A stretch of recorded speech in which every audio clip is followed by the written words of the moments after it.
What's going on? It's your boy Jonathan. We in here.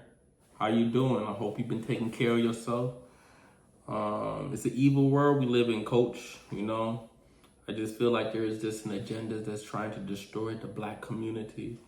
I feel like all of these investors put money behind all these labels to promote all of these violence, and the preachers of the communities are these rappers, the King Durks, the Lil Durks, the King Bombs, all these different people are just promoting all these death and destruction, and all of their sins are glorified, and now it seems like evil is so attractive and it brings for money, fame, women, sex, and etc.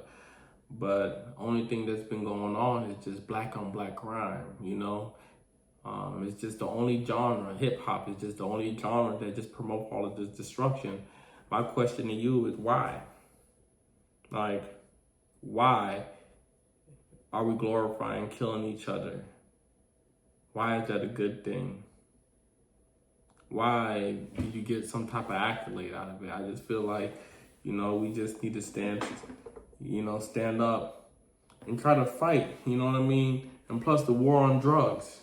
You know what I mean? It's easy to pick up a pound and sell it and make some money. At the end of the day, I feel like there's a war on drugs. But let's hurry up and react to this video because I'm ranting too much, all right?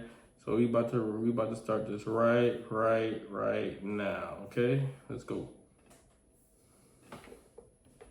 Artist is behind bars after a shocking arrest as authorities accuse him of being connected to an alleged murder for my protein. Chicago rapper Dirk Banks, better known by his stage name Lil Durk, was arrested yesterday after allegedly attempting to flee the country, and at this time he's being held in a Broward County jail in Florida awaiting transfer to the U.S. Marshals. According to the FBI affidavit, the Grammy Award-winning rapper is charged with conspiracy to commit murder for hire. His arrest comes on the same day as federal prosecutors announced in California the charges of 5 other men for the attempted murder of Georgia rapper Quando Rondo, whose real name is Tyquan Bowman. Prosecutors say those 5 men all have ties to Chicago gangs and all targeted the Georgia rapper in retaliation for the murder of Chicago rapper King Von. According to prosecutors, all 5 men, who include Kevon London Graham, a.k.a. Vonnie, Asa Houston, a.k.a. Boogie, David Brian Lindsay, a.k.a. Brown Eyes, Keith Jones, a.k.a. Flocka, and DeAndre Dontrell Wilson, a.k.a. Didi. They all face charges, including conspiracy to commit murder for hire, committing... That's a tough case to beat. You know what I mean? It's all about linking the money to whoever pays the person. They just trying to link the money to Durk. You know, they've been trying to get Durk for a long time right now, to be honest. You know, ever since King Von died, went to charges with him and King Von, like, they put everything on Von and he's been on the leash instead of him staying down low and stacking his bread up. He's still in the streets. Still in the streets. For hire involving death and use of a machine gun in a violent crime resulting in death. And the most serious charge carries up to the death penalty if convicted. According to prosecutors, I didn't know that, though. Have ties to Lil Durk's hip-hop group Only the Family, also known as OTF. OTF was founded by Lil Durk more than a decade ago. And according to the FBI, OTF members engage in violence, including murder and assault, at the direction of Lil Durk and to maintain their status in OTF. King Von, whose real name was Davon Bennett, was also a part of OTF and frequently collaborated with and was a longtime friend of Lil Durk. King Von was shot and killed in November of 2020 outside a nightclub in Atlanta. He was killed in the early morning hours of November 6th during an argument between 2 groups that escalated into gunfire. And he was fatally shot by Quando's associate Lil Tim after the argument. The indictment doesn't name Davon Bennett, aka King Von. Paying your bills on time raises your credit score, right? Wrong. In fact, this is one of the 3 major credit score lies. Instead, the charging documents state a high-ranking OTF member, described by the initials DB, got into a physical altercation with someone referred to as TB, and the circumstances surrounding that incident mirror King Von's murder. The indictment says after DB's death, co-conspirator 1 made clear in coded language that they would pay a bounty or monetary reward to anyone who took part in killing TB for his role in DB's murder. That co-conspirator is allegedly Lil Durk, who authorities say made it known he would pay a bounty to anyone who killed Quando Rondo. According to the court documents, the men used an OTF-associated credit card to buy plane tickets. Bro, I'm not no murderer. But why would you leave a paper trail on yourself? Why would you use your own credit cards, your own cars, to fly these dudes back out after they did the murder? Like that's one of the that's lazy work right there from the streets. LA in August of 2022 to search for TB, who is allegedly Quando Rondo, and using funds provided by Lil Durk. Durk allegedly texted an associate arranging the flight, "Don't book no flights under no names involved with me." And prosecutors claim when there, Kevon Grant booked a hotel room for the men to stay at and provided the others with firearms. Grant allegedly procured cars, ski masks, and Boy, he already done messed up when he texted old boy not to book the flights without knowing that, like, bro, you... arms that were used to find, track, and kill TB. Amateur. According to the FBI, there is video evidence that Durk was staying at the house in the San Fernando Valley that day. A lot of the stories that we cover here at Law and Crime are very tough to tell, but part of the reason we're able to keep bringing you these types of stories is because Look at her of our wig, great though. sponsors. So I want to take a moment to thank Upside for sponsoring this story. If you're wondering what's Upside, well, it's a free app that gets you cash back on daily We not essentials worrying like about gas. no upside. Claim an offer for use worried. our promo code LC News and get an extra 20. Carried out the shooting, which was captured on surveillance video. Rondo wasn't injured. However, his cousin passed away after being fatally wounded. According to court documents, the 5 men and co-conspirators used facilities of interstate and foreign commerce, such as planes, cars, cell phones, and the internet with intent that the murder of TB be committed. After the shooting, according to the indictment, the men went to a nearby burger spot to discuss payment. Then on the same day, the credit card was used to purchase tickets for Keith Jones, David Brian Lindsay, Asa Houston, DeAndre Wilson, and co-conspirator 2 to travel back to Chicago. Lil Durk wasn't named in the charging documents against Grant, Wilson, Jones, Lindsay, and Houston. But according to the indictment, the defendants were offered money and lucrative music opportunities with OTF for the murder of Quando Rondo. Prior to Lil Durk's arrest, the Chicago rapper was being sued by the mother of Chicago drill rapper FBG Duck. FBG Duck was murdered in 2020, and his death led to several convictions in a federal conspiracy trial last January. That's crazy. But his mother sued Lil Durk, OTF, and King Von's estate, alleging they were all involved in the shooting as well. According to the suit, OTF operates as a criminal enterprise. After Grant, Jones, Lindsay, Wilson, and Houston were arrested Thursday, the FBI says Durk booked 2 flights from South Florida airports, one to Dubai and one to Switzerland. He then reportedly booked a flight to Italy, but was arrested in Miami before he could board that flight. That's crazy. Lil Durk and the other defendants are being held pending their trying to transfer dip back to LA. I want to bring on now Detective Eric Barnes to break down this case even further. Eric, thank you so much for joining me today. You know, Lil Durk is a really popular rapper, but what's your reaction to his arrest and his alleged connection to this murder for hire plot of Georgia rapper Quando Rondo? Well, you know, it's a very interesting case. I've been following it for some time now, but it's very representative of things that are going on within the hip hop community these days. Of the, you know, 1 foot in the studio, 1 foot in the streets. Facts. I try to tell you guys. And talk to me a little bit about retaliation within gang culture, maybe even hip hop culture as well, too, that we can even trace back these events in particular, kind of in a way starting from King Von's death in Georgia in 2020. And 2 years later, Quando Rondo's attempted murder of his cousin was actually killed during this ambush. What is your kind of reaction to just this whole web and trail that has been going on essentially since 2020, even probably prior to that too? Well, you know, one of the things that's been popular with hip hop artists is to maintain the same group of friends that they had since they were kids.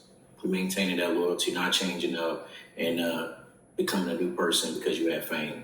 And so in keeping these alliances, you know, sometimes there's beef that follows from the streets into rap. And, you know, like I said, these guys live, you know, day to day, and their alliances also live that same lifestyle. That's And crazy. reading through this indictment, there appears to be this really heavy level of planning to allegedly carry out this murder. Only the family and Tickets were bought, OTF. cars were rented, ski masks and firearms were bought. Talk to me a little bit about the sophistication you may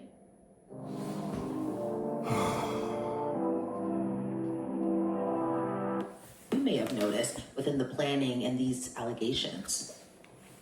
Well, one of the things that you have the hurdles, so to say, that you have to get over in this case is just the geographic difficulties going from Chicago to California to commit this offense. And so there's only a couple ways you can get there. Either you can drive or you can fly. Obviously the advantage of flying gives you more of a time advantage. You can get there faster, but you also leave an electronic footprint. And that's what it seems like law enforcement was able to pick up on. I try to tell These you. electronic footprints that were left from purchasing the tickets. Now when you fly, you also have to have transportation on the ground. So you have rental cars. And if you're there for an extended period of time, that also leads to maybe a hotel stay. God. As we talk about this level of Just slept in planning, the it also car. appears there was also this element of not so great planning if you didn't want to be caught. And some of the 5 defendants actually used their real names, their birth dates, and photo IDs to book this travel. And then one of the co-conspirators actually texted it. They did that because probably they thought they was gonna get away with it and trying to make a rap about it type stuff. You know what I mean? Try to do like a King Von type of music video type stuff. Like that's what they're like, man, that's like, what are y'all doing? Co-conspirator saying, don't book no flights under no names involved with me. What's your reaction to kind of just doing this allegedly and using your real name, your real ID, but also kind of wanting to keep this on the down low as well too, of not wanting to get caught?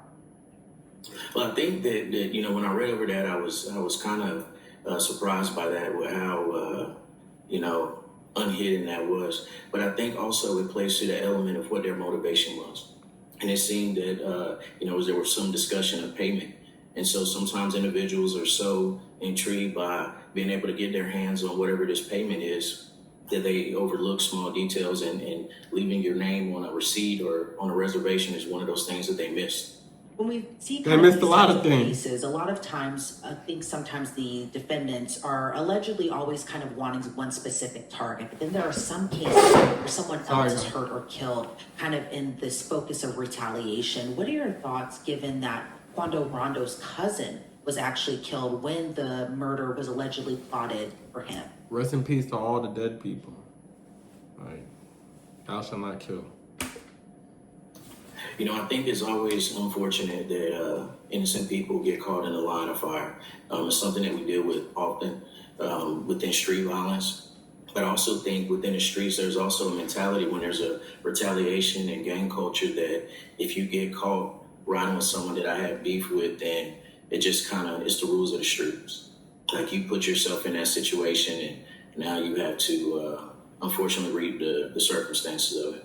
And there's also been rumors circulating online that there might have been an informant or even a snitch within Oh OTF. yeah, I forgot to tell y'all.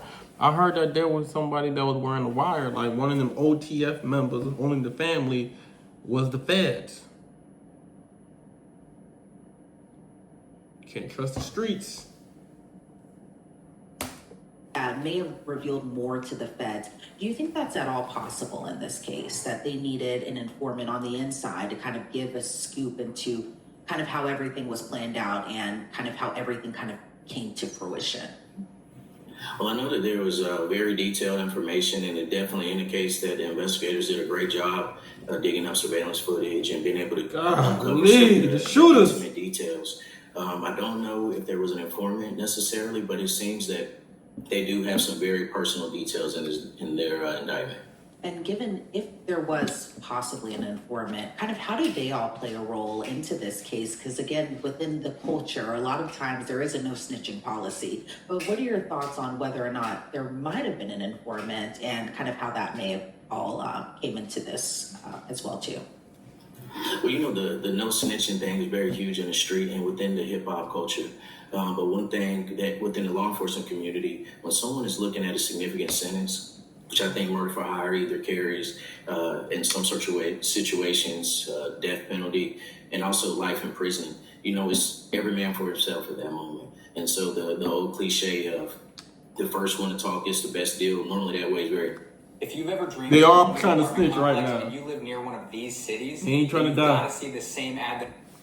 Very heavily in these cases. Some of the defendants, in addition to being offered money, were also promised lucrative music opportunities if they carried out this murder. And I know we've kind of been having a discussion about, how rap culture kind of bleeds into gang culture, but what's your reaction to kind of this lucrative opportunity given they carry out this bounty? Well, it's the American dream of wanting to be able to create a better opportunity for yourself and your family. And unfortunately, a lot of individuals have, the dream of making it in the rap business, and you're just not given the opportunity. So that is something that is going to be very alluring to a lot of individuals because they not only want to be able to have the rap contract, but also the rap lifestyle, and some people are willing to do whatever it takes to get that. So they sold. Sometimes when we see these cases, Need especially sacrifice. gang cases that are also kind of double as like hip hop cases, YNW Melly, this case with Lil Durk, even YSL, I can't help but notice just how young some of the defendants are and some of the alleged activities that they're being accused of doing. They're so young, in their 20s, probably started maybe when they were teenagers. But what are your thoughts on just how young some of these defendants are when they're kind of coming up, like we had just mentioned, wanting this American dream, but then at the same time having this kind of tie to the street culture where maybe they don't see the actual consequences of what could happen. Either they go to jail or they may end up dead on the street. What are your thoughts on just that whole layer and aspect of it? This dude got 8 kids, Well, bro. I think one of the things that weighs heavily on the influence is the fact that, a guy that you may have grown up with, seen around the neighborhood, now he has his lucrative rap contract and is driving, foreign cars and living in expensive houses and traveling, all across the country. They almost become larger than life. And so when you have a young individual that maybe hasn't had the best role models in life, what they're able to see this individual achieve is going to be larger than any kind of verbal warning that someone can tell them. They're going to take their word as being, good. If I can carry out what is being asked of me, then maybe I can live this lifestyle as well. And I think that reality weighs heavier than any consequence that you can think of. And as someone who is a detective who works with street gangs, kind of what are you hearing from the inside that you'd be willing to talk about on camera as far as, maybe just what the motivation is to kind of continue to be a part of this lifestyle? Well, obviously It's like a vicious cycle because it's like the real reason why all this violence, I believe, is due to like people are not being raised in a 2-parent household. The black man is taken out of the house, and it's like there's this, women can't raise them. A girl can't raise a boy how to be a man. She can't do that. And it's like you take the black man out the house. Now you have the kids just running rampant and they don't have that positive role model. So it's like an endless cycle to where the kids is gonna grow up and they're not gonna have that men teaching that stability, and they're just gonna fall by the wayside. It's gonna be pretty much led by the wrong type of influence. Is doing right now across social media as well as the streets. Saying the within street word. culture. They're kind of unpacking this indictment. They're trying to breaking it down line by line, trying to piece things together, figure out if there is an informant, also figuring out if this was something that was carried out on behalf of King Von, and just connecting the dots on, their from their levels. But I think that what factors into that is the theory that, nobody plans to get caught. The plan is we're going to do it, we're going to get away with it, and we're looking 100 yards down the field instead of seeing what's going on right now. And the factor of getting caught, now being named in a federal indictment, that part is not really thought of too heavily because, again, nobody factors in that I am going to get caught for this. And kind of going back to the Lil Durk aspect of it as well, too, he was, again, a very popular rap artist. He had a lot of popular songs, and a lot of fans did look up to him. But it seems, though, as we don't know at this particular point, but it seems, though, a lot of people may be alleging he's kind of the kingpin in a way of the OTF, and that he is He got the money. Who carries out these plots, essentially He got the kind money. of running a criminal enterprise. What are your thoughts on just kind of how people allege these popular rap artists are these kingpins in a way of criminal street gangs? Well, I think with this case, it's gonna be very interesting in how it plays out. But we're gonna really get into the basics of rap being entertainment, or rappers really living what they rap about. And I think there's definitely something that's a hurdle the investigators are gonna have to get over, with just proving that this Lil Durk's role in OTF wasn't merely entertainment, that he actually had a role within the street culture of OTF.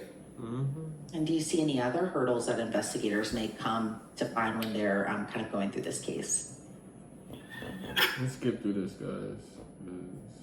Man, would only kind of snowball and grow larger. Maybe they're able to develop more evidence and convert some of these co-conspirators into witnesses for the government. All right, Detective Eric Barnes, I appreciate so much your insight into this case. Before we send you off, is there anything else you'd like to Black add on black about just where crime. the case goes from here? Black reporters. No, I think from what we Gotta see do in this better. indictment, that the investigators did a very solid job investigating this case. And Another black man down. All right, That's Detective crazy. Eric Barnes, again, thank you so much for your time today. I really appreciate it. Well, there you have it, guys. Rapper Lil Durk. Murder for hire plot. Everything that we need to know. So I'm gonna appreciate y'all for tuning in. We're gonna get right next to the next video. Have a good day. Have a good day. Have a good day.